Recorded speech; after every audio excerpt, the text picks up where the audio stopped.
O Bluegrass é um estilo musical muito popular e conhecido da América do Norte, em especial do sul dos Estados Unidos. Trata-se de um estilo que utiliza instrumentos como o banjo, o violão, o violino e a guitarra acústica, entre outros. O Bluegrass tem muitas semelhanças com o jazz, já que nos dois os instrumentos se revezam em solos e improvisos, enquanto os outros fazem o acompanhamento. Isso quem diz é a Wikipédia, já que esse podcast aqui é um podcast de futebol e não de música. E já que esse não é exatamente o nosso assunto principal, por que é que a gente está falando de Bluegrass? Bom, a gente está falando de Bluegrass para falar da participação do Canadá na Copa do Mundo de 1986. Não entendeu? A gente explica depois da vinheta.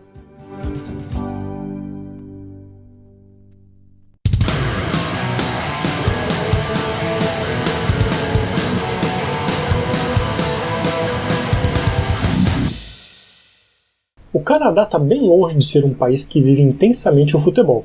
Os esportes mais praticados e assistidos no país são o hóquei no gelo, o beisebol e o basquete. Mas o futebol tem ganhado destaque e notoriedade no país norte-americano.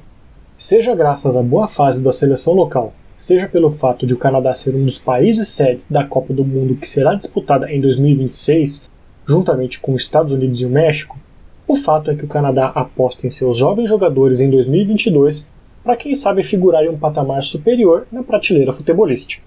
Por lá, o futebol chegou em meados do século XIX, fazendo com que o Canadá fosse um dos primeiros territórios fora da Grã-Bretanha ao qual a modalidade foi levada.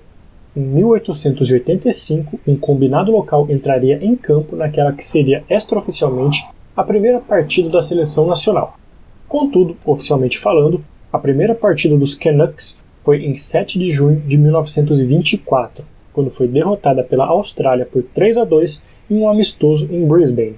Após um hiato de mais de 20 anos sem filiação a nenhuma confederação, devido principalmente a divergências em relação a pagamento para jogadores amadores, o Canadá se associou novamente em 1946, disputando as eliminatórias da Copa do Mundo pela primeira vez em 1957. Em 1976, o Canadá teve a honra de sediar os Jogos Olímpicos na cidade de Montreal. Assim, o país teve a sua equipe de futebol garantida no torneio, até então apenas masculino. Sob o comando do alemão Eckhard Krautzum, os anfitriões perderam os 2 jogos para a União Soviética e também para a Coreia do Norte. A competição serviu, porém, para dar bagagem e entrosamento para os jovens atletas, que logo na sequência chegaram ao hexagonal decisivo das eliminatórias da Copa de 78, disputada na Argentina. Nas eliminatórias para a Copa do Mundo de 82, que seria disputada na Espanha, o Canadá chegou mais uma vez ao hexagonal final, que foi disputado em Honduras. Uma vitória sobre Cuba e um tropeço do México diante da já classificada seleção de Honduras bastava para a classificação. Contudo, a seleção canadense apenas empatou em 2-2 com os cubanos, perdendo a chance de disputar o seu primeiro Mundial. Depois do revés, o ex-goleiro inglês Tony Waiters assumiu a seleção canadense e logo conseguiu levar o time para os Jogos Olímpicos de 1984. Vale destacar que pela primeira vez, atletas de futebol profissionais, exceto europeus e sul-americanos que já tivessem jogado partidas de Copa do Mundo, poderiam disputar o torneio olímpico de futebol. A seleção do Canadá chegou até as quartas de final, quando teria pela frente o Brasil do técnico Jair Pisserni, melhor para a seleção canarinha, que passou nos pênaltis depois do 1-1 no tempo normal.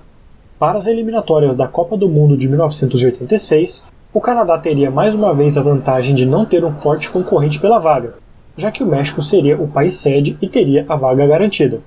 No triangular final das eliminatórias, teria pela frente Costa Rica e Honduras. Depois de se manter invicto e contar com uma boa combinação de resultados, o Canadá chegou à última rodada dependendo apenas de si para conseguir a tão sonhada classificação. Os Canucks teriam pela frente os hondurenhos precisando apenas do empate, e dessa vez a seleção mostrou maturidade e venceu por 2-1, conquistando assim a vaga para sua primeira Copa do Mundo. E depois de ter se classificado para sua primeira Copa do Mundo na história, o Canadá iniciou a preparação. O sorteio dos grupos não foi nada favorável para o país da América do Norte, que teria pela frente logo na primeira fase 3 fortíssimas seleções europeias, Hungria, França e União Soviética. Mesmo com a dificuldade do grupo, o país estava em êxtase por poder participar finalmente do maior evento do futebol. Os cantores Bob McGill e Alan Clark que formavam a dupla Sons of Andrew, surfaram a onda da empolgação e resolveram lançar uma música para embalar os canadenses. A canção de 2 minutos também tinha como objetivo iniciar um movimento nacional em prol do futebol canadense antes da Copa do Mundo. Mas o movimento não deu muito certo e a Juniper Records, empresa que produziu a canção, acabou falindo alguns meses depois. King Kinrade, dono da Juniper, foi forçado a fechar a loja e sair com 3.500 discos não vendidos. Com o nome de O Canada Will Proudly Play For You, a música é um tanto chamativa. Um bluegrass de 3 acordes com uma pegada meio country, misturado com uma bateria eletrônica no meio e letras que fazem menção a astros do futebol canadense. Talvez seja o único registro na história de um bluegrass a falar sobre um time de futebol. E a gente desafia você a ouvir a música e não ficar com o refrão na cabeça.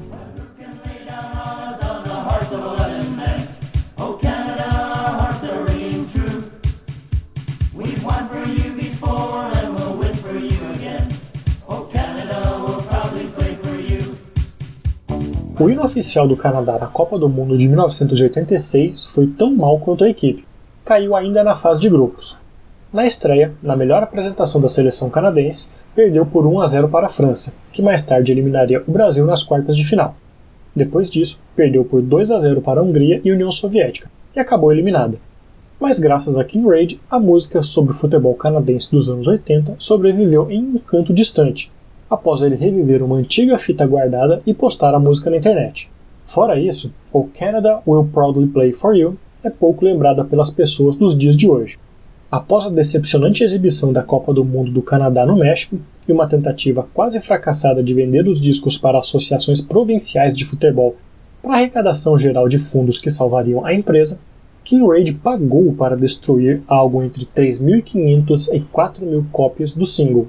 Mesmo com o fracasso, há aqueles que se apegaram à canção por ser, como afirmou Josh Mackenzie, torcedor da seleção local, uma personificação perfeita do futebol canadense da época. Em entrevista ao site The Press Free, Josh Mackenzie disse: "Absurdo, mas com essa vontade de tentar é tudo coração. Eles se esforçam, mas há algo um pouco brega nisso."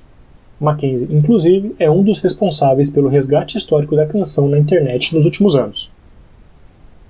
E essa foi mais uma edição do Entre Copas e Copas, o podcast do Última Divisão, que busca histórias curiosas das Copas do Mundo, dessa vez falando de 1986.